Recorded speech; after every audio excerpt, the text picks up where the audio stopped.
Voici le Lua-Z venu du futur. Nous avons commencé ce projet il y a 2 ans, et depuis, beaucoup de choses ont été accomplies.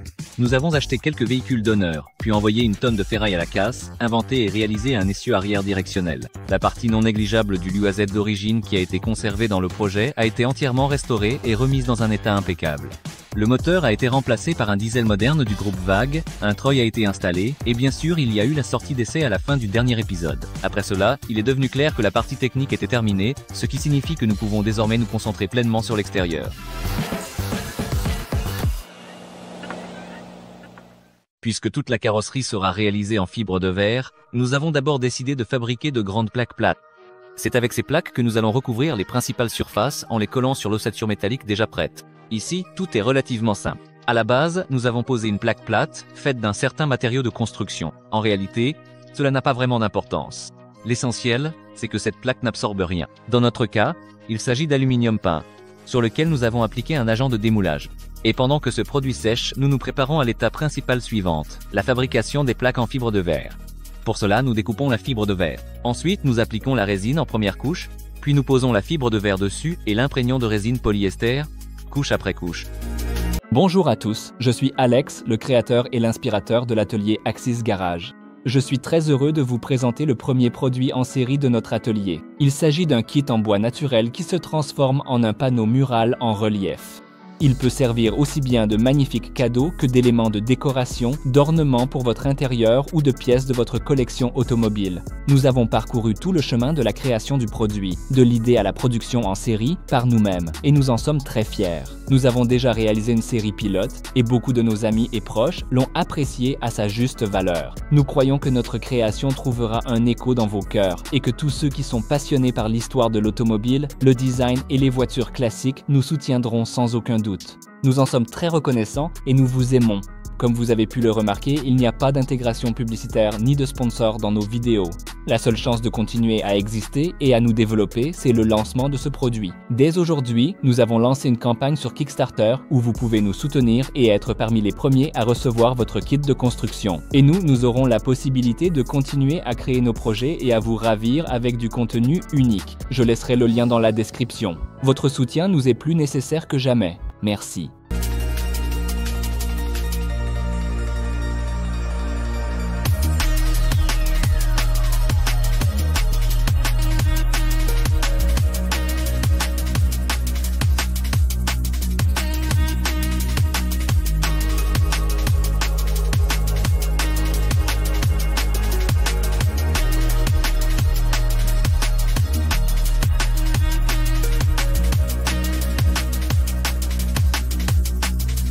Le lendemain, lorsque la résine a séché, nous soulevons délicatement la feuille fraîchement fabriquée et la détachons de la base. Maintenant, je pense que notre idée est clairement compréhensible. Mais il y a un petit détail. Après avoir tenu cette feuille dans nos mains, il est devenu évident qu'elle était un peu trop fine. C'est pourquoi, sans trop réfléchir, nous ponçons la surface et ajoutons par-dessus une autre couche de mat de verre 600 pour renforcer la structure. Au final, 5 couches de ce type, d'une densité de 600 grammes par mètre carré, ont été superposées. Et maintenant, nous sommes entièrement satisfaits de la densité et de l'épaisseur, ce qui signifie que nous pouvons passer à l'étape suivante. Pour cela, nous prenons une meuleuse, un disque de découpe et nous coupons la plaque en deux pour travailler plus facilement.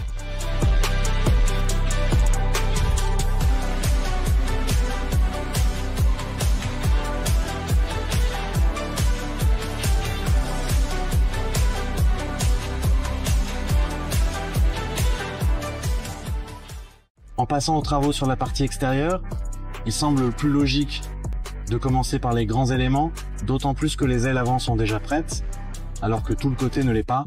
C'est pourquoi nous allons maintenant les préparer à l'avance. La feuille de fibre de verre préalablement laminée, je vais simplement l'appliquer avec soin, la fixer avec des serre-joints depuis l'intérieur, puis tracer les contours avec précision et découper selon ces contours avec attention. Et il semble qu'avec cette forme simple et anguleuse, tout le flanc sera immédiatement prêt.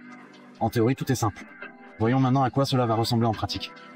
Eh bien, il ne reste plus qu'à mettre en pratique ce que Kolia a imaginé en théorie. Comme vous pouvez le voir, la feuille paraît même solide à l'image, surtout comparée à la première version, qui était plus liquide. En réalité, la forme ici est vraiment extrêmement simple. Mais, comme toujours, il y a un mais. Tout le long du bord, il y a une sorte de nervure, et à la fin, déjà sur la porte, cette nervure disparaît et devient une surface plane. Nous Nous avons simplement une tôle plate. Nous avons résolu ce problème de la manière suivante. À l'aide d'une règle, nous avons marqué la future nervure et, au préalable, lors de l'assemblage de l'ossature métallique, nous avons soudé un profilé qui imite exactement cette bande. Il ne nous restait plus qu'à faire une entaille dans la fibre de verre et à la plier. Au final, la feuille de fibre de verre est solidement fixée au châssis métallique et en épouse parfaitement la forme. Bien sûr, il faudra encore travailler cette ligne et l'amener à la perfection. Mais l'essentiel, la base, est déjà en place.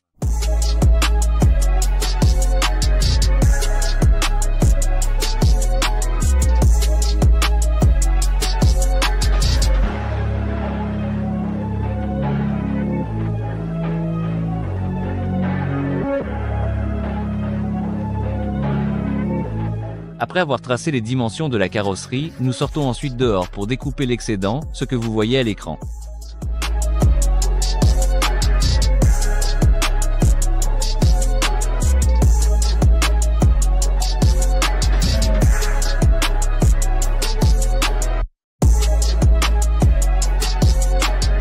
L'étape suivante consiste en un nouvel essai à blanc. Nous fixons temporairement la tôle avec des vis autoforeuses et constatons que dans l'ensemble, tout se déroule comme prévu. Et la tôle a pris la forme de la voiture, ce qui signifie qu'on peut découper l'ouverture de la porte.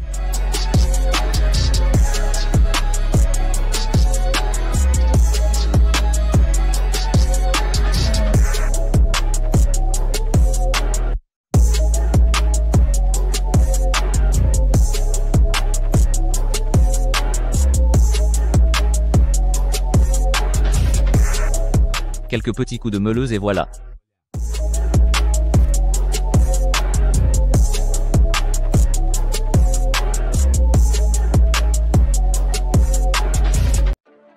On a posé le flanc, découpé la porte, et même déjà mis le panneau sur la porte. Tout a été découpé, tout est découpé grossièrement, sans jeu, sans rien, juste pour que ça tienne sur la voiture. L'idée maintenant, c'est de poser sur la voiture tout ce qu'on a préparé pour elle. Il y a les ailes avant, la calandre et tous les autres éléments essentiels à installer avec soin. Et refaire exactement la même opération avec la tôle de l'autre côté. C'est-à-dire que je vais aussi simplement poser la tôle, la fixer, découper tout ce qui dépasse, découper le flanc et voilà, on aura les deux côtés. Et l'avant presque entièrement assemblé et prêt. Mais avant d'installer les ailes, je propose de revenir un peu en arrière et de se rappeler comment elles sont apparues. Au départ, nous avons ce rendu. Timur, l'auteur du projet, nous a gentiment fourni le modèle 3D, et il ressemble à ceci. La tâche d'aujourd'hui est de fabriquer les panneaux de carrosserie, en particulier les ailes avant et le panneau avant où sont installés les phares. Nous y reviendrons un peu plus tard, mais pour l'instant, nous analysons le modèle 3D. Nous regroupons les éléments et extrayons l'aile en entier. C'est exactement cette pièce que nous devons obtenir. Voilà le résultat.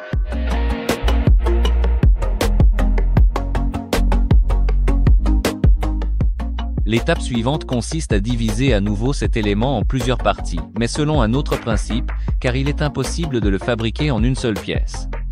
Un peu de patience, et tout deviendra clair visuellement. Donc, après avoir divisé l'aile en 3 parties distinctes, il nous faut absolument comprendre quelles ébauches sont nécessaires pour l'usinage de cette pièce complexe et spécifique. Pour cela, nous avons modélisé notre broche et notre fraise. Nous approchons la fraise de l'un des éléments de l'aile, et nous voyons où la broche bute contre l'ébauche. En nous basant sur cette information, nous ajustons la position. Une fois que nous nous sommes assurés que la fraise peut usiner notre pièce sans problème, nous passons à l'étape suivante. Maintenant, nous devons comprendre combien et quel type de matériaux nous devons préparer et coller en un certain sandwich. Cela se fait de la manière suivante. Dans le programme, nous définissons l'épaisseur de la future feuille de matériaux et nous l'étirons à la taille nécessaire. Nous notons cette dimension et ainsi, couche par couche, jusqu'à ce que toute notre pièce soit immergée dans un rectangle composé de telles feuilles, comme vous le voyez à l'écran.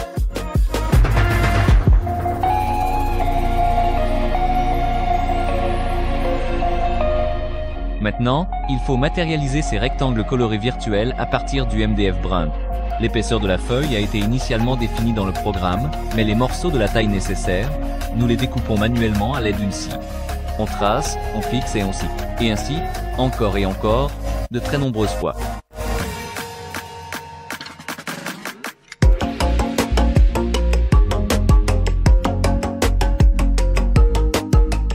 Après Après avoir découpé tous les éléments nécessaires, il faut les coller ensemble pour obtenir un seul bloc monolithique et parfaitement solide. Tout d'abord, on humidifie légèrement et soigneusement la plaque avec un mélange d'eau et de colle, puis on applique la colle elle-même de manière uniforme et on serre bien fermement les plaques entre elles. Bien sûr, nous retirerons les vis un peu plus tard, une fois que la colle aura complètement et entièrement pris et séché.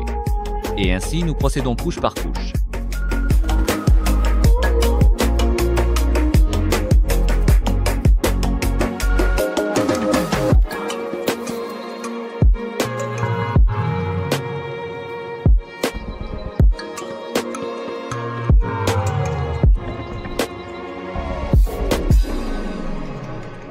Et enfin, après 2 jours, nous passons à la partie la plus intéressante, l'usinage de la matrice. Tout d'abord, avec une grosse fraise grossière, nous enlevons la majeure partie du matériau. Après une demi-journée de travail, voici le résultat, qui rappelle un peu des rizières.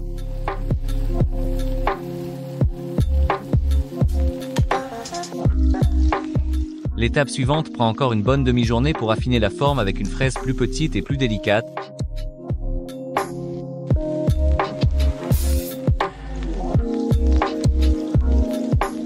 Mais, comme vous vous en souvenez, notre aile se compose de plusieurs éléments qui doivent s'assembler en une seule pièce homogène. Mais là encore, ce n'est pas si simple. Après le fraisage, il reste un excédent de matière sur tous les bords. Et il faut plus d'un jour pour ajuster précisément les pièces comme un puzzle. D'abord, à l'aide d'une scie à ruban, nous coupons tout ce qui est superflu.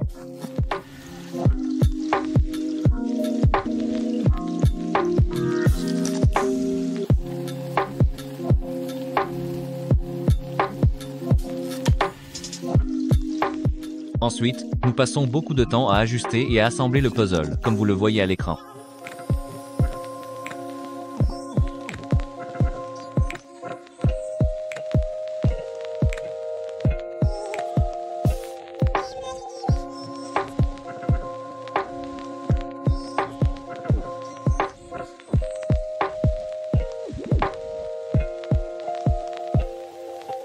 Au bout d'une semaine, une matrice ultra précise et solide apparaît dans le studio. Il ne reste qu'à placer la fibre de verre et à l'imbiber de résine. Au préalable, l'apprêtons, la mastiquons et perfectionnons la surface impeccable.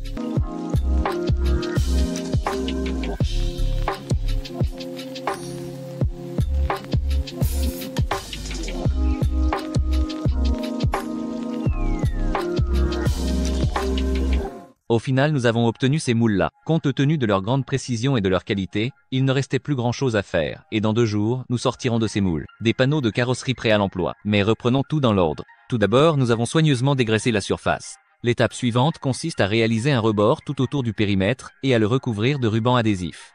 C'est à ces endroits que l'élément prendra fin. Ensuite, nous appliquons un agent de démoulage. C'est une étape très importante. Et si on la bâcle, la pièce risque de rester coincée dans le moule pour toujours. C'est pourquoi nous espérons que Sania n'a pas bâclé le travail et nous préparons la résine polyester.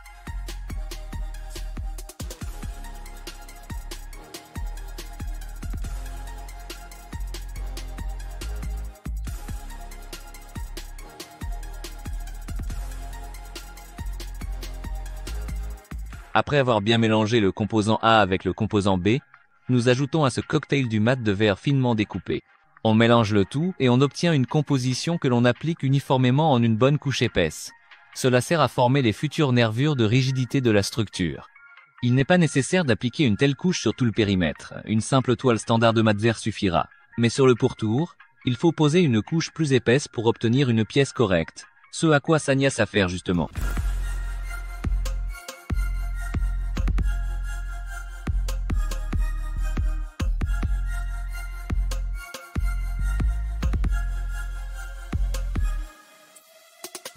L'étape suivante consiste à appliquer la composition sur toute la surface de la future aile. Nous découpons un morceau de mat de verre adapté et lui donnons la forme nécessaire. Au départ, ce n'est pas un matériau très malléable, mais une fois que le mat de verre est imprégné de résine, il se façonne parfaitement et prend n'importe quelle forme, même la plus complexe.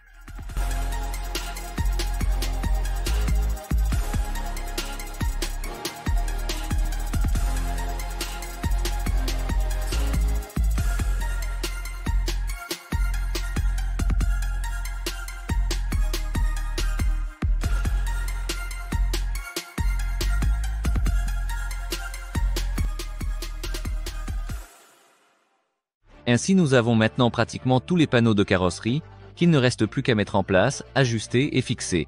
C'est précisément ce à quoi nous nous attelons.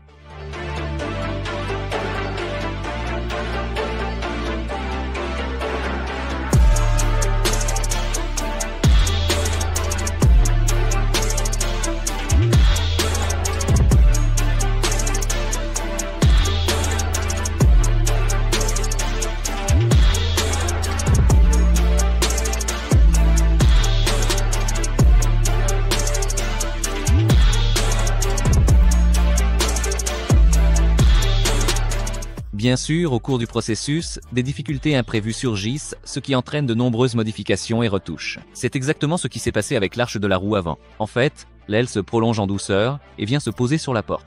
Et ce n'est qu'après avoir fabriqué l'habillage de la porte qu'il est devenu évident qu'il fallait déplacer l'arche. Heureusement, tous les panneaux de carrosserie sont en fibre de verre. Et ce matériau permet de modifier, d'ajouter ou de malmener les formes à volonté, sans nuire à la qualité, ce dont nous avons profité.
Parallèlement au travail sur les éléments extérieurs de la carrosserie, nous avons décidé d'installer les poignées. Nous avons opté pour des poignées de Velar. C'est à dire du Land Rover Velar. Pourquoi Scania choisissait-il les poignées? Je vais expliquer pourquoi. Elles possèdent toutes les fonctionnalités modernes qu'on retrouve sur les voitures actuelles. Elles sortent, il y a des éclairages, des boutons, mais elles conservent aussi leurs propriétés mécaniques. C'est à dire que même si la voiture est complètement hors tension, il suffit de passer la main et d'ouvrir la poignée. C'est très pratique. C'est pourquoi ces dimensions nous conviennent, ainsi que son emplacement. Ici, le choix est excellent et elle s'intègre bien au rendu, donc cette poignée reste chez nous. Pour cela, il va falloir découper ceci maintenant. Cette barre, en principe, ne nous sert à rien. Cette entretoise maintient cette nervure, donc je vais la découper maintenant, et c'est tout. Et la poignée est entièrement mécanique chez nous. Elle reste juste ici. Elle tire simplement sur un câble. C'est exactement ce qu'il nous faut.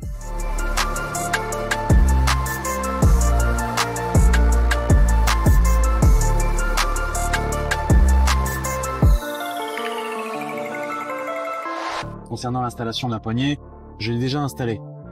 Et c'est l'une des installations les plus simples de pièces non d'origine sur cette voiture. Il a juste fallu souder 4 pattes et fabriquer une petite tringle comme celle-ci, et tout fonctionne. Voilà l'avantage de cette poignée. Il n'y a pas un seul fil dans la voiture, et malgré toute sa modernité, le fait qu'elle se déploie, qu'il y ait des petites lumières, des boutons, elle sait faire ça. Tu prends simplement la poignée et tu ouvres. C'est à dire que sa fonctionnalité mécanique reste toujours avec elle. Heureusement, c'est un Land Rover. C'est clairement un plus pour la capacité tout-terrain et un plus pour la fiabilité. Pourquoi, à mon avis, cette poignée a parfaitement sa place ici. Tout fonctionne, tout s'ouvre et se ferme. Il ne reste plus qu'à la connecter ensuite au schéma électrique général pour qu'à l'avenir, elle puisse sortir automatiquement, que l'éclairage fonctionne, que tout marche comme il faut. Nous reviendrons un peu plus tard sur l'histoire de la poignée et de son fonctionnement. En anticipant un peu, je dirais que tous les aspects techniques ont été résolus, il y a des choses intéressantes à raconter à ce sujet. Mais l'objectif de cet épisode est d'assembler grossièrement toute la carrosserie extérieure afin d'emmener la voiture à un événement et de la montrer aux gens. Écoutez des avis extérieurs, passez du temps et vous rencontrez. Mais nous en reparlerons un peu plus tard.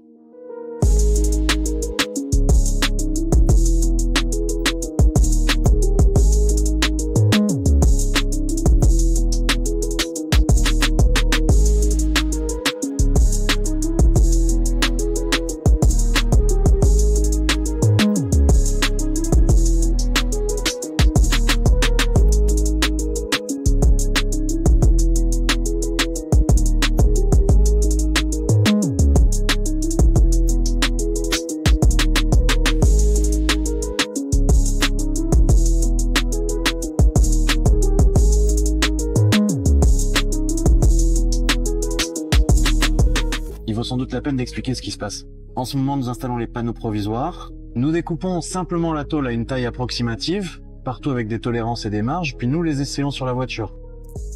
Et en faisant cela, le plan a changé en cours de route. Au départ, nous voulions préparer toutes les plaques, les ajuster, puis seulement les coller. Mais maintenant, il semble beaucoup plus pratique de coller les plaques avec une marge significative. Et ensuite, sur place, les retravailler minutieusement, faire les joints avec une grande précision, ajuster parfaitement. Une fois que cette tôle essentielle fera déjà partie intégrante de la voiture, qu'elle ne bougera plus du tout, ne glissera plus nulle part, ne se déplacera plus sur nos vis de fixation provisoire. Et ça semble logique. C'est pourquoi nous rentrons la voiture dans la cabine maintenant, car il va y avoir beaucoup de travail salissant, et nous ne voulons pas faire de poussière dans l'atelier. Nous coupons tout ce qui est superflu, nous ajustons grossièrement tous les panneaux, puis nous les retirerons pour les préparer à être collés de manière permanente et sécurisée, assurant une fixation durable. En fait, comme Colia l'a dit, Sacha s'est mise au travail. Première chose, nous avons décidé de démonter tout ce qui pouvait l'être.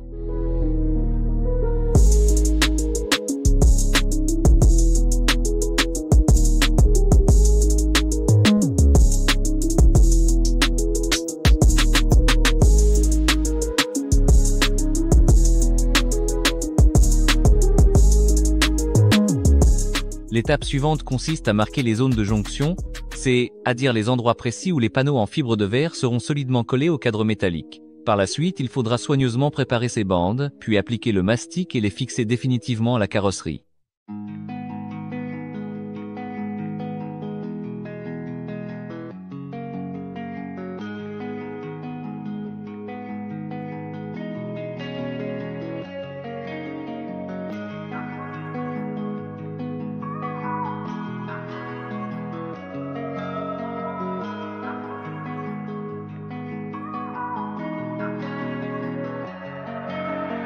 Tout d'abord, la surface sur laquelle le mastic sera appliqué doit être traitée de manière abrasive ou, pour le dire simplement, poncée.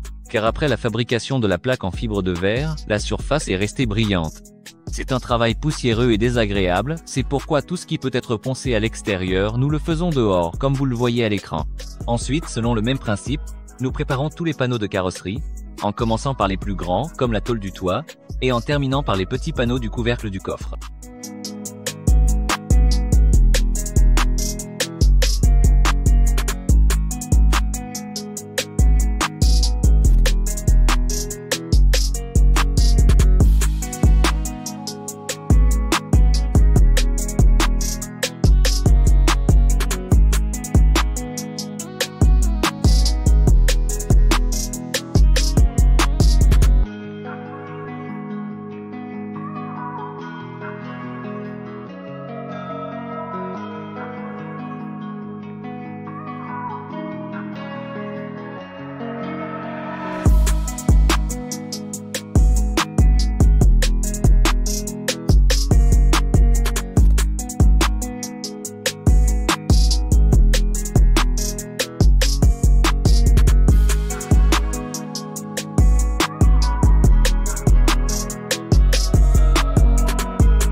Nous nous préparons déjà à coller nos plaques. Ici, tout a bien été matifié.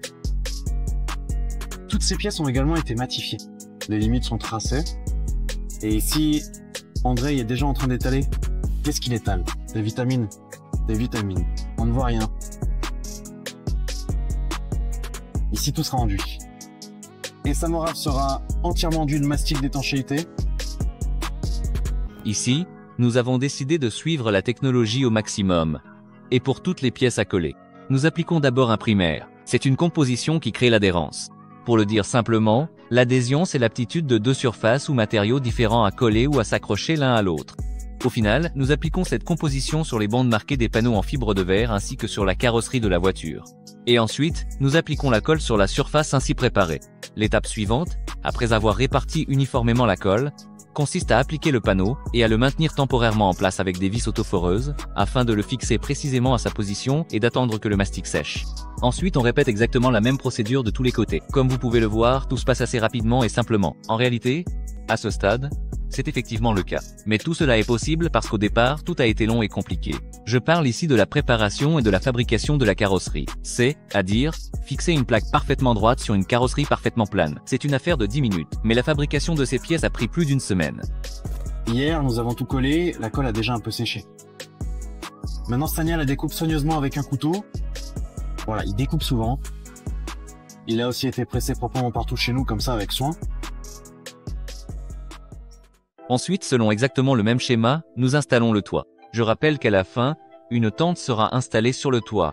Et ce fait a également entraîné quelques modifications, sous la forme de renforts et d'entretoises supplémentaires, qui sont aussi recouverts d'un primaire, puis de mastic.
La partie latérale est maintenant collée et nous avons même déjà retiré toutes ces vis auto-taraudeuses.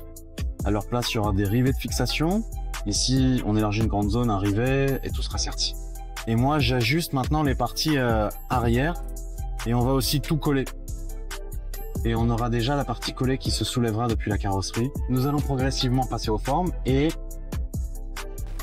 Oui, à l'étape suivante, nous avons retiré toutes les vis autotaraudeuses et commencé à poncer les surfaces autour des trous. Selon le plan, nous allons mettre des rivets dans ces trous laissés par les vis, puis recouvrir le tout de mat de verre par-dessus. Et afin d'appliquer l'épaisseur nécessaire de mat de verre, nous fraisons les surfaces, tout en ponçant l'ensemble de la carrosserie pour la préparer au masticage et à l'après.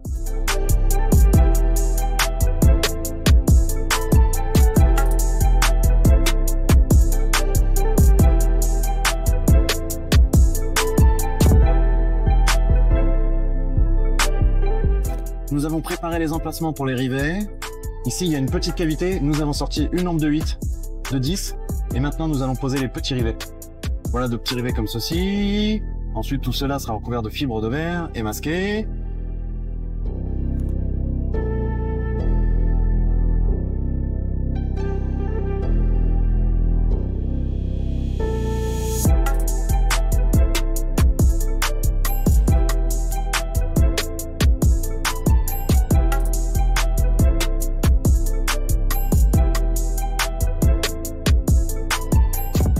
J'aimerais partager quelques observations personnelles concernant les outils. En général, je prends rarement les machines en main, c'est pas vraiment mon domaine, mais pour ce projet, il faut bien s'y mettre. Et qu'ai-je remarqué, l'ère des machines pneumatiques semble être révolue. J'ai moi-même une machine pneumatique, même plusieurs, et je les ai toujours utilisées, mais il semble que ce ne soit plus aussi pertinent aujourd'hui. Autrefois, les machines électriques étaient extrêmement chères, c'est pourquoi j'en ai jamais acheté. J'avais un compresseur, et il m'était plus simple d'acheter un outil pneumatique bon marché. Mais maintenant, tout cela est devenu abordable, et si vous le calculez à long terme, les outils électriques sont plus rentables que la maintenance. Compresseur de grande capacité, faites-lui une chambre, changez les huiles. Nous disposons désormais de machines électriques très pratiques. Variété, société Varie. Nous l'avons acheté il y a 1 an et demi ou 2, ils ont la même station. Elle a très bien fonctionné chez nous pendant longtemps, et donc maintenant, comme il y a plus de machines et plus de travail, nous en avons acheté d'autres. Nous sommes satisfaits de l'outil. Cette machine a une grande amplitude de mouvement. Excentricité 5 ml. C'est pourquoi, pour les travaux de dégrossissage, et pour les grandes surfaces, il n'y a absolument rien de mieux. Elle fonctionne en tandem avec un aspirateur, ce qui est très pratique à brancher. Il faudra le connecter, mais là, c'est un aspirateur vraiment intelligent. Tu appuies simplement et l'aspirateur marche automatiquement. En ce qui concerne le niveau sonore, c'est particulièrement important quand on travaille dans un petit garage. Voilà la différence avec une ponceuse électrique. Je peux continuer à vous parler tout aussi calmement. Sur la différence. Donc il est clair que les deux, la première et la deuxième, se branchent à l'aspirateur. C'est en plus de l'aspirateur. Donc maintenant je compare les deux sans l'aspirateur. Mais il y a une différence. Avec une ponceuse électrique, tu peux travailler tranquillement, contrairement à l'aspirateur. Maintenant, ce sont plutôt les ponceuses électriques qui dominent.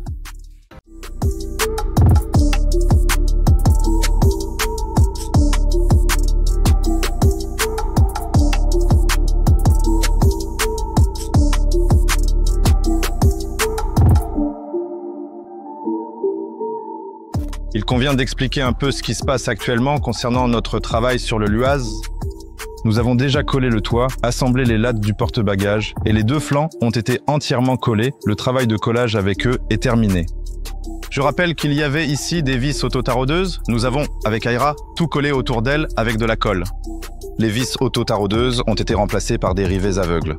Les rivets ont été scellés avec de la résine et maintenant, nous frottons cette résine sous le mastic. Toutes les coutures extérieures, les côtes ont également été réalisées. Tout a été fait et enroulé aussi. Résine. Et prêt pour le ponçage. Maintenant, nous peaufinons tout cela. L'étape suivante est l'après et le masticage. Déjà la couche de finition finale. Aussi, garde-boue avant collé. Et maintenant, Sacha s'occupe d'installer les panneaux. Et nous allons déjà coller les portes devant. Et voilà pour nous, travail sur l'extérieur du corps. Conditionnellement, avec l'accrochage de tous les éléments, ce sera terminé. Seul le capot et la calandre avant resteront. De plus, à l'intérieur de la voiture, des travaux sont en cours sur le plancher de la carrosserie. Il ne restera également qu'à coller quelques petits éléments sur les passages de roues. Ensuite, selon le plan, nous allons tout poncer. Poncer et poncer encore. Et puis encore un peu poncer. Voilà. Nous allons aussi maintenant légèrement modifier nos plans et l'ordre des travaux sur la voiture, car un événement assez important va avoir lieu dans la capitale et nous y avons été invités. Et nous aimerions vraiment y participer. Pour nous, ce sera une expérience vraiment sympa, car les gens verront la voiture en vrai et en personne.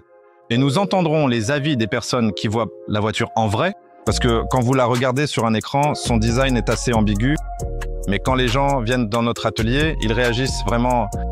Eh ben, il n'y a pas de gens indifférents et il serait intéressant pour nous d'entendre des avis sur l'apparence de cette voiture. Même si, par exemple, elle me plaît, elle ne plaît pas à tout le monde. C'est donc un grand avantage pour nous. C'est pourquoi nous allons maintenant activement la préparer pour ce déplacement à l'événement. Et à l'événement, elle ira en tant que prototype. Ce sera un prototype. C'est en principe une voiture entièrement nouvelle, c'est-à-dire qu'elle a un moteur et une boîte de vitesse. Elle est entièrement fonctionnelle, mais ce sera une carrosserie rapidement assemblée. Donc, certaines petites choses, nous n'aurons pas le temps de les finir. Nos vitres n'auront pas le temps d'arriver, nous n'aurons pas le temps de terminer certains petits détails extérieurs, mais ce sera un concept qui aura la ligne générale, l'image globale, c'est-à-dire qu'elle sera peinte, s'allumera, roulera, mais par exemple, nous n'aurons pas le temps de faire l'intérieur. En revanche, nous aurons un super retour sur l'apparence de l'habitacle et nous participerons à l'un des plus grands événements de Biélorussie.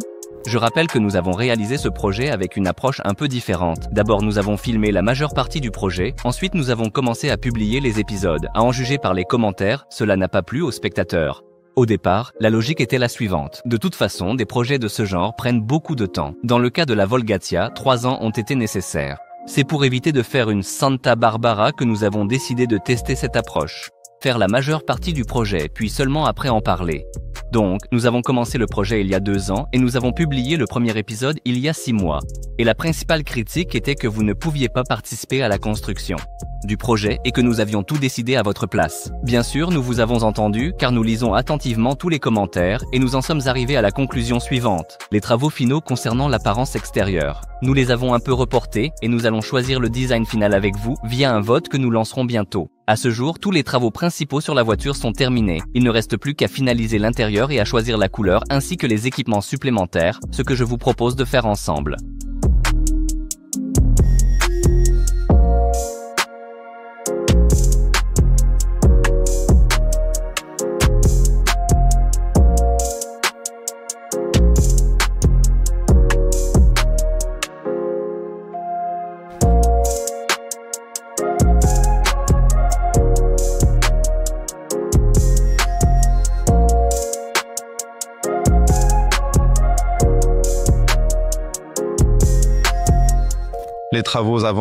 les travaux avancent très vite. Sania a déjà posé ce panneau ici et maintenant je m'occupe des portes. Nous avons refait les portes car la dernière fois nous avions mal calculé et il était impossible d'y insérer la vitre, donc cette fois nous avons fait un peu différemment. Et sur cette porte, il y avait un très grand espace, donc maintenant nous avons découpé la porte sans aucun jeu. Nous allons positionner la tôle. Sur la porte, nous découperons la fenêtre et ensuite nous ajusterons les jeux comme nous le souhaitons. Et ça, c'est l'une des nombreuses modifications. Au cours du processus, nous nous heurtons constamment à des contraintes techniques, à des subtilités, à des malentendus et à des visions différentes du projet. Pour aller de l'avant, je dirais que l'installation des charnières de porte nous prendra 2 semaines complètes. On pourrait penser qu'il s'agit d'une tâche aussi simple, mais il y a toujours un mais. Mais le processus avance tout de même dans la bonne direction. Tout ce qui doit être refait, nous le refaisons autant de fois que nécessaire. Et au final, nous obtenons quand même le résultat.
Notre travail avance vraiment à pas de géant. Ici, tout est prêt concernant le plastique. Ce panneau de porte est prêt à être collé. Il ne reste presque plus qu'à soigner un peu le bord. Les ailes avant sont collées. Toutes les vis sont cachées. Tout est fait. Le capot est prêt à être collé. Ici, tout a déjà été dégraissé.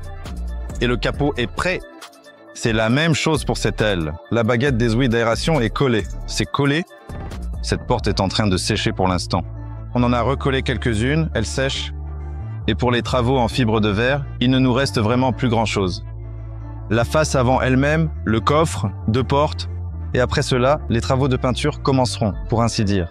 Et comme on le sait, les travaux de peinture peuvent durer éternellement. Surtout lorsqu'il s'agit d'une fabrication artisanale, chaque millimètre de la carrosserie demande de l'attention. Tous les ouvrants, les joints, les écarts, tout cela prend énormément de temps. À ce stade, nous en sommes à l'un des montages des peintures préliminaires. Comme je l'ai dit, nous choisirons ensemble l'aspect final. Dans le projet de Timur, qui est l'auteur de ce design, il y a quelques solutions de couleurs intéressantes. L'une d'elles est cette couleur gris foncé. C'est précisément dans cette teinte que nous avons décidé de peindre la voiture pour le test. Au final, nous verrons ce choix de couleur en vrai, nous vous le montrerons, et il nous sera ensuite plus facile de nous décider.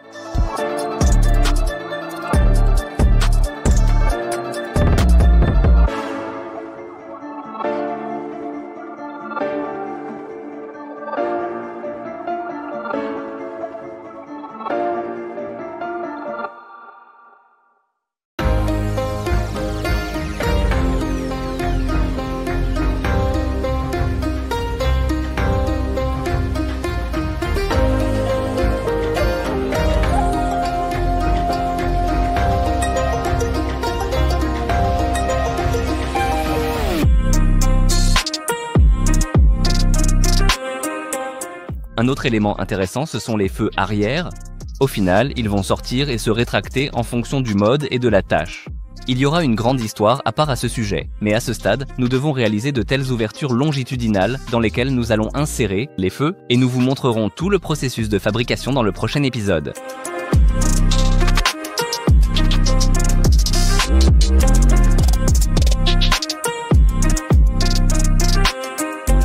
Vous vous souvenez du cache de la porte? Nous avons dû le refaire et pour vous donner un avant-goût, je dirais que cela ne s'est pas produit qu'une seule fois. Mais voilà, la version finale est prête. Nous collons le panneau sur le cadre métallique. Ici, le processus est le même qu'avec tous les panneaux précédents. Primaire, mastic, 2 mains habiles et la porte est à sa place.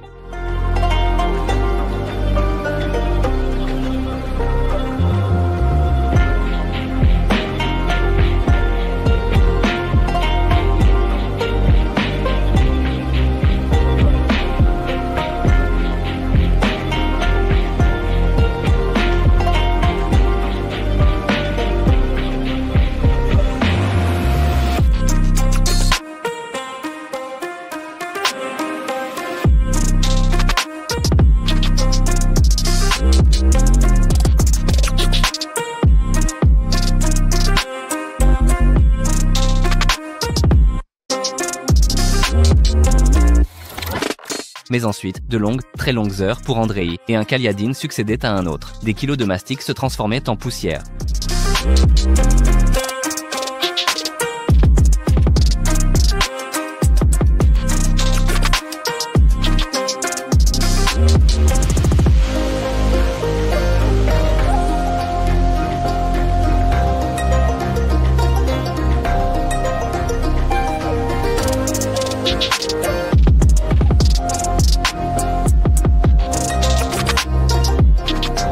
Et voilà, à la fin de la semaine, une petite victoire. Nous préparons enfin la voiture pour l'après et la peinture.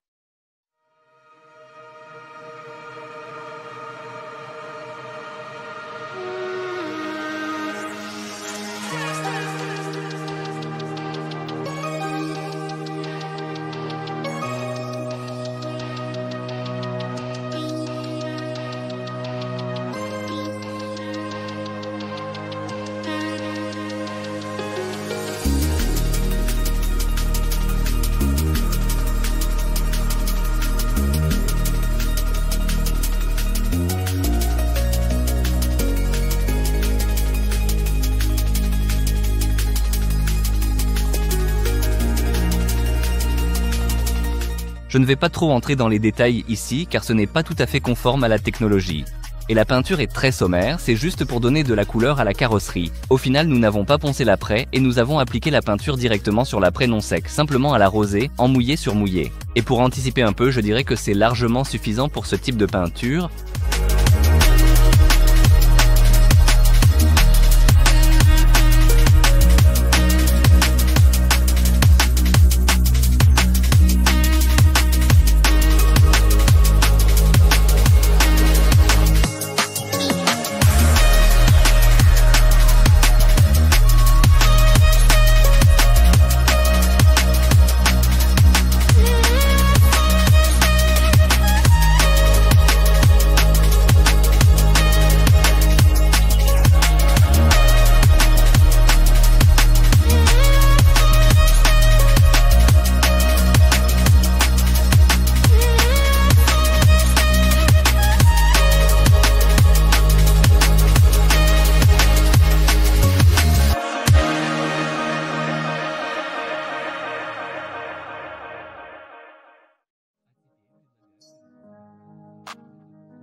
Tout d'abord, nous prenons notre nouveau jouet.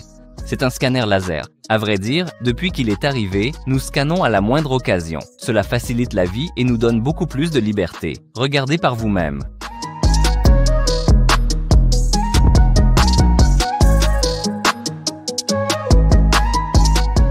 En 20 minutes, nous avons scanné tout le plancher et avons maintenant un fichier précis avec toutes les dimensions, les traverses et les nervures de renfort. De ce fichier, nous avons créé un deuxième fichier en une demi-heure pour la découpe du matériau. Nous l'avons mis sur une clé USB, insérée dans la machine. Nous avons lancé l'installation et appuyé sur le bouton.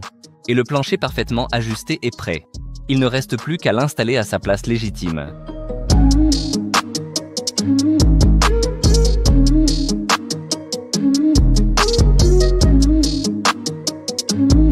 À suivre très bientôt.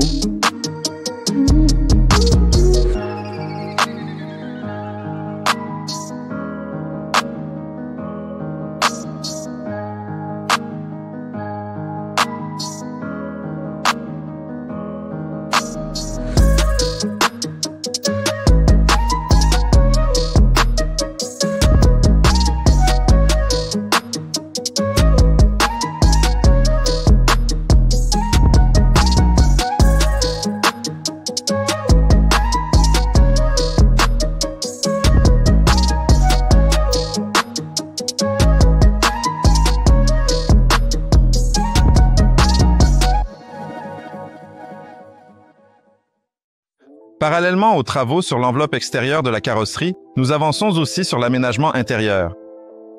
Nous avons posé sur le sol du textolite de verre d'une épaisseur de 6 mm. Ce matériau a été choisi pour le plancher parce qu'il est très solide, très épais et se vend en plaques. Nous avons décidé d'essayer de travailler avec ce matériau. Nous ne l'avions jamais utilisé auparavant, alors nous avons voulu le tester et l'installer ici. Il sera fixé avec des vis autoforeuses et collé avec du mastic d'étanchéité. Tous les joints, absolument tous, seront scellés au mastic et il sera également appliqué entre le plancher et les parois latérales. Il sera également raccordé à la structure métallique au-dessus de la caisse à l'aide de mastiques d'étanchéité. Donc ici, le plancher sera complètement étanche. Nous allons, à l'avenir, aménager ce trou d'une certaine manière. Je pense qu'on mettra un petit couvercle. Voilà donc comment cela se présente. Les gars ont fait un scan de la carrosserie et, grâce à la CNC, on nous a découpé les formes générales. Il ne nous reste plus qu'à l'ajuster légèrement sur place et à l'installer. On va encore percer un peu, on va marquer quelques trous puis retirer la pièce. On va dégraisser tout le châssis, l'essuyer, dégraisser cette pièce, puis l'installer et la coller au plancher à nos longerons.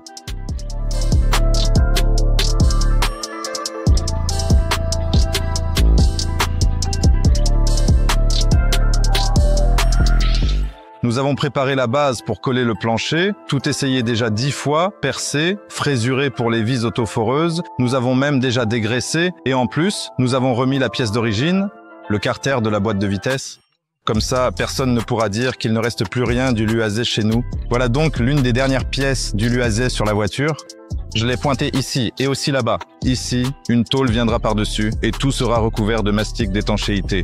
Tout sera super propre et parfaitement étanche. Maintenant, on va probablement souffler et dégraisser. La tôle est prête, on l'a poncée de l'autre côté et dégraissée. Et maintenant, je vais appliquer le mastic d'étanchéité, puis on posera la tôle, on la collera et on la fixera avec des vis autoforeuses.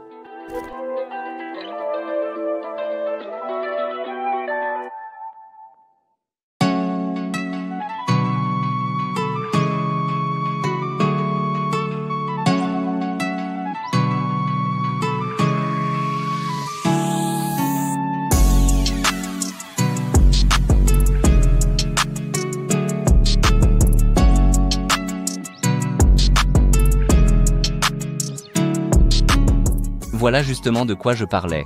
Regardez comme chaque tôle s'ajuste parfaitement. C'est tout simplement magnifique. Et maintenant, on passe à la partie la plus intéressante. Le projet prévoyait à l'origine 2 types de roues, celle-ci et celle-là. On n'a pas longtemps hésité et on a choisi cette option. Bien sûr, on ne trouve pas de telles jantes en vente libre. C'est l'imagination du designer. Mais toutes ces idées prennent facilement vie grâce à l'équipe de Vissul. Quelques mots à leur sujet. Voici d'ailleurs un petit aperçu de la fabrication de nos jantes en particulier. Et après quelques semaines, nous avons enfin le déballage tant attendu. L'un des derniers éléments essentiels et déterminants qui définit l'apparence finale de notre voiture est enfin arrivé, à savoir les jantes parades. Nous allons les ouvrir avec plaisir. C'est l'équipe de Vesol qui nous a aidés avec les jantes et pour cela, un immense merci à eux. On va maintenant déballer et regarder. Les jantes sont exactement comme sur le rendu. Elles correspondent parfaitement. L'équipe nous a tout dessiné, tout fabriqué. Tous les paramètres sont réalisés sur commande. Tout est réalisé sur mesure selon nos souhaits et nos envies. Ce seront les disques cérémoniels, en effet. Disques pour mission de combat, nous l'avons. Et ce seront les disques cérémoniels, chez Pavkov, à mon grand respect. Ta dame, ici. Belle, noire. Leurs paramètres sont exactement tels que nous les avons mesurés. C'est 17 par 7,5. Modèle de boulon 5915. Départ, pour être honnête, je ne m'en souviens pas. Mais cela est fait de telle manière que tout s'adapte parfaitement sans entretoise et ressemble le plus fidèlement possible au rendu final. Ce sont de si belles et magnifiques roues. 17 par 7,5, 515, ET30. J'aime vraiment ça. C'est pourquoi, pour la boue et la gadoue, nous gardons nos roues de 15 pouces avec des pneus agressifs. Et pour les sorties en ville, peut-être pour certaines expositions et tout simplement pour l'utilisation quotidienne, ce seront ces rousses-là. Pour celles-ci, nous choisirons des pneus pas trop agressifs non plus. Très probablement, nous prendrons simplement des pneus hiver plutôt standards, mais plus tard avec un protecteur pour que ça ait l'air cool, car l'apparence n'est pas la dernière chose sur notre liste. Alors maintenant, nous allons choisir les pneus et les installer.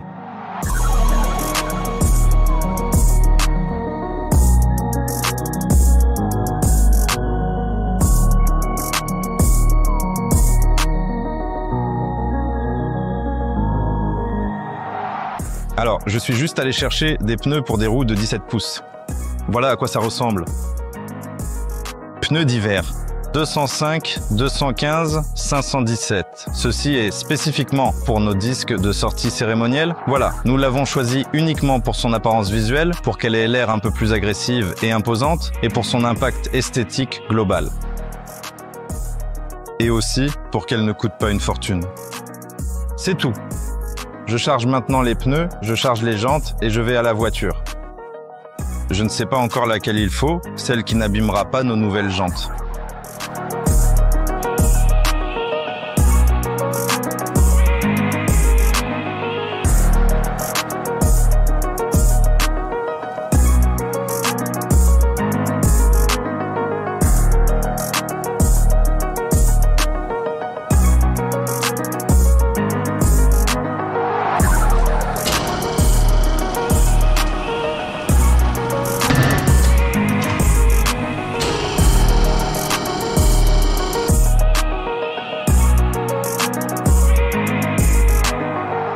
Et voici la touche finale sous la forme de roue toute neuve, et nous partons pour l'événement.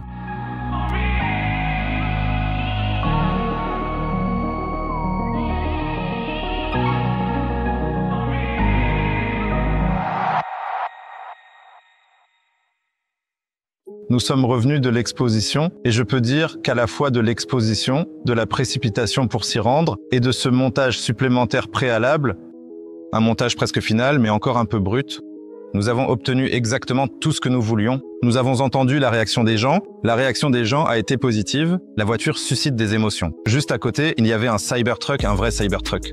Et cette voiture suscitait plus d'émotions chez les gens que le vrai Cybertruck. Même s'il est énorme, c'est quand même un Cybertruck, alors que ça, c'est notre L'Oise. Mais il provoquait plus d'émotions et attirait un maximum d'attention. Même s'il est encore très brut, concernant le fait qu'il soit brut, pendant l'assemblage, nous avons remarqué des points auxquels nous n'avions pas prêté attention auparavant. Et cela aussi, à son tour, est utile, parce que maintenant, nous allons pouvoir les modifier sans trop de sacrifices. Par exemple, les portes. Il est devenu clair que la conception des charnières ne convient pas. Quand j'assemblais cet ordre métallique et que je pensais avoir tout pris en compte, toute l'épaisseur de la fibre, tout, mais en fait pas complètement, ça ne s'ouvre quand même pas correctement. Si on fait en sorte qu'elle s'ouvre, ici, il y a un énorme espace qu'il faut créer, c'est pourquoi nous allons changer la conception des charnières. La proportion de la fenêtre ne me plaît pas vraiment. J'aimerais une fenêtre un peu plus grande et abaisser cette ligne de flottaison. Et le pare-brise. Nous sommes aussi un peu trompés dans la conception du pare-brise, donc nous allons également réfléchir à ce point. Pour le reste, il ne reste que quelques petits détails techniques. Nous avons la partie technique. En gros, c'est prêt. La voiture roule, démarre, se déplace. Elle freine, s'arrête, tous les blocages fonctionnent, tout fonctionne. Mais il reste encore quelques petites choses à régler. Un énorme morceau du travail, c'est le câblage dans la voiture. Et puis s'il y a encore quelques détails à l'extérieur. Donc, pour l'instant, on va faire en sorte que les portes puissent s'ouvrir en priorité, puis petit à petit, on finira complètement la voiture.